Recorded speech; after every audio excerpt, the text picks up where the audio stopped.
دوستو آج ہم بات کریں گے 13 جولائی 2024 کو امریکی صدر ڈونلڈ ٹرمپ پر ہونے والے حملے کے بارے میں۔ یہ واقعہ ایک سیاسی ریلی کے دوران پینسلوینیا کے شہر بٹلر میں پیش آیا۔ ڈونلڈ ٹرمپ پر حملے کی کہانی 13 جولائی 2024 کو اس وقت شروع ہوئی جب ٹرمپ بٹلر پینسلوینیا میں اپنی انتخابی مہم کے دوران ریلی سے خطاب کر رہے تھے۔ یہ حملہ ایک نوجوان توماس میتھیو کروکس نے کیا۔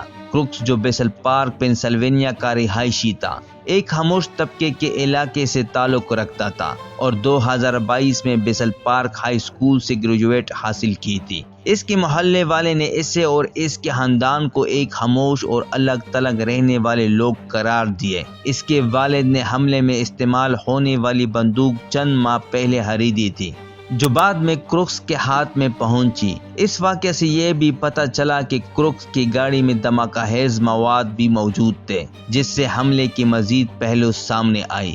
کروکس نے انتخابی مہم کے جلسے کے دوران ایک بلندی سے فائرنگ کی۔ ٹرمپ کے دائیں کان کے قریب گولی لگی اور انہیں معمولی چوٹ آئی۔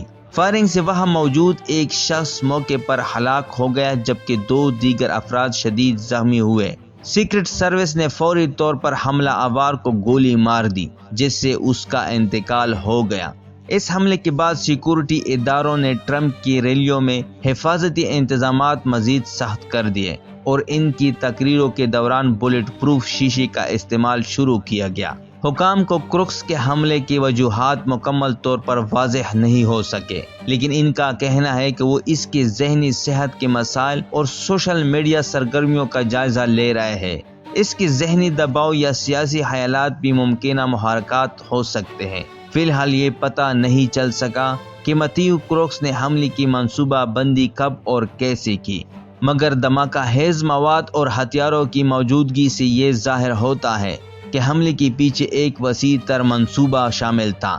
ڈونلڈ ٹرمپ نے اس واقعہ کو اپنی انتخابی مہم کا حصہ بناتے ہوئے کہا کہ اس حملے کا مقصد انہیں اور ان کے حامیوں کو ڈرانا تھا، تاہم ان کے بقول اس طرح کے واقعات انہیں اپنے مقصد سے نہیں ہٹا سکتے۔ اس واقعہ کے بعد امریکی صدر جو بائیڈن نے بھی حملے کی مذمت کی اور کہا کہ سیاسی اختلافات کو پرامن طریقے سے حل کیا جانا چاہیے۔ اس حملے نے نہ صرف عوامی دلچسپی بلکہ امریکی سیاست میں سیاسی تشدد کے مسئلے پر بھی ایک نئی بحث کو جنم دیا ہے۔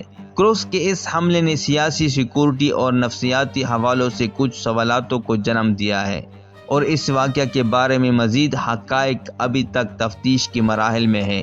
تو دوستو یہ تھی 2024 کے اس افسوسناک واقعہ کی کہانی۔ آپ کے خیال میں کیا امریکہ میں ایسے واقعات سیاست پر اثر انداز ہوگے؟ اپنی رائے نیچی کمنٹس میں ضرور دیں۔ ویڈیو کو لائک کریں اور ہمارے چینل کو سبسکرائب کرنا نہ بھولیں۔ شکریہ۔